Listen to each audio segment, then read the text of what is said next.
Salam sejahtera di dalam kasih Tuhan Yesus Kristus. Berjumpa kembali dengan Pendeta Emeritus Gunadi dalam Sapaan Gembala GKI. Mari kita berdoa. Ya Tuhan Allah Bapa Surgawi, Tuhan yang penuh kasih, kami datang kepadamu. Berikanlah kepada kami ya Tuhan hikmat-Mu untuk kami boleh bersama membaca dan merenungkan firman Tuhan dan beroleh pengertian akan firman Tuhan. Berfirmanlah kepada kami ya Tuhan, sebab kami siap untuk mendengar. Di dalam Tuhan Yesus Kristus kami berdoa. Amin. Saudara-saudara, simpatisan dan sahabat GKI sekalian, tema dalam Sapaan Gembala hari ini adalah doa sumber kuasa dan kekuatan. Bacaan firman Tuhan akan saya bacakan dari Injil Markus pasal 6 ayatnya yang ke-45 dan 46 demikian.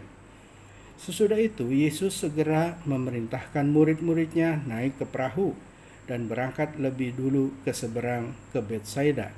Sementara itu ia menyuruh orang banyak pulang. Setelah ia berpisah dari mereka, ia pergi ke bukit untuk berdoa. Saudara-saudara, Yesus dan murid-muridnya adalah kelompok yang super sibuk di dalam pelayanan. Markus 5 ayat 31 mengungkapkan bahwa Yesus sebenarnya ingin beristirahat dan mencari tempat yang sunyi. Karena mereka telah berjumpa dengan begitu banyak orang yang datang dan pergi. Sehingga diungkapkan makan pun mereka tidak sempat. Tidak ada waktu untuk makan. Dalam keadaan letih seperti itulah Yesus ingin pergi ke tempat yang sunyi untuk beristirahat sejenak. Tetapi tujuan mereka pergi ke satu tempat diketahui orang banyak. Sehingga Yesus ketika mendarat di sebuah tempat harus berjumpa lagi dengan ribuan orang di depan mereka yang harus dilayani.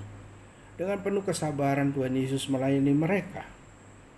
Dan ketika hari sudah mulai gelap, mulai malam, Yesus memberikan perintah kepada murid-muridnya untuk memberi makan kepada mereka, kepada hadirin.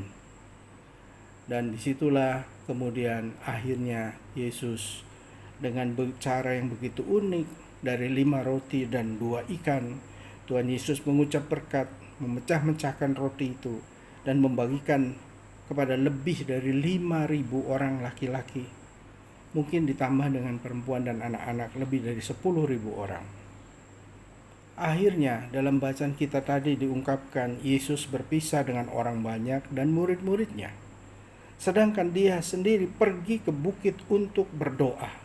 Hari mulai malam. Saudara-saudara, doa adalah sebuah aktivitas rutin yang dilakukan oleh Yesus, khususnya setelah melayani di malam hari. Walaupun tubuhnya letih dan lelah, dia pergi ke bukit untuk berdoa.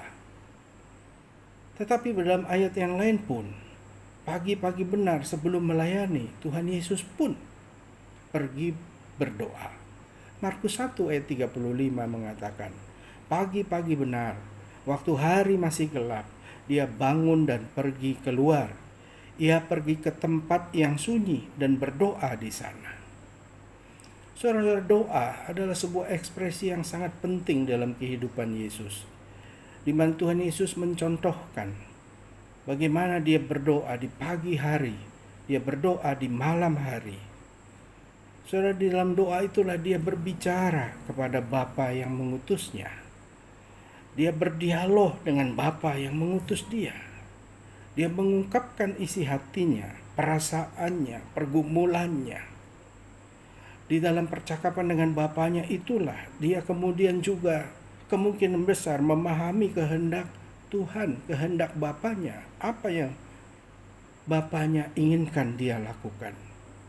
Sehingga kita bisa melihat bahwa ketika Tuhan Yesus itu melakukan begitu banyak perbuatan ajaib, baik menyembuhkan orang yang sakit, lalu kemudian bahkan membangkitkan orang yang sudah mati, membuat banyak mujizat, itu semua adalah karena sumber kuasa Yesus yang datang dari Bapa sendiri.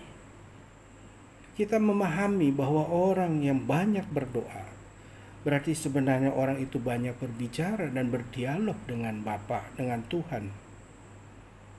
Orang yang berdoa itu dimaknai sebagai orang yang dekat dengan Tuhan. Semakin banyak berdoa, semakin dekat dengan Tuhan.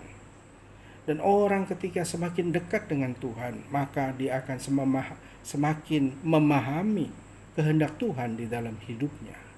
Itulah sebabnya kita bisa melihat rangkaian kehidupan Yesus dari hari ke hari dipenuhi dengan doa. Dari pagi-pagi hari sekali dan malam hari dia berdoa.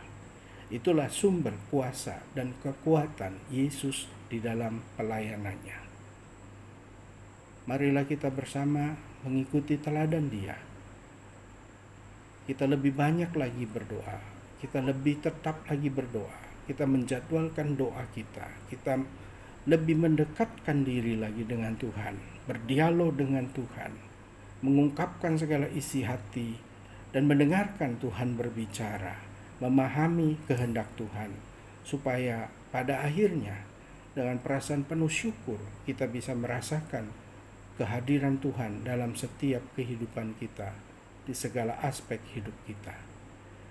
Tuhan memberkati kita di dalam kehidupan kita hari demi hari. Amin. Mari kita berdoa.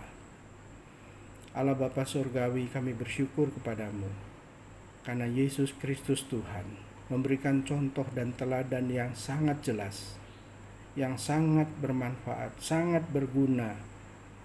Contoh yang sesungguhnya dapat kami terapkan dalam hidup kami sehari-hari.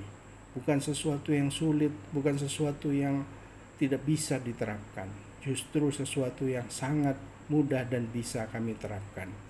Itulah sebabnya ya Bapa di sorga, berikan kepada kami, bimbinglah kami supaya Roh Kudus Tuhan senantiasa mengingatkan kami untuk kami semakin banyak berdoa dan semakin dekat dengan Tuhan. Terima kasih ya Bapa di sorga, kiranya Roh Kudus Tuhan membimbing kami di hari-hari ke depan untuk kami benar-benar dapat lebih banyak memahami kehendak-Mu di dalam doa-doa kami. Kami bersyukur dan berdoa hanya dalam satu nama Tuhan kami, Yesus Kristus. Amin.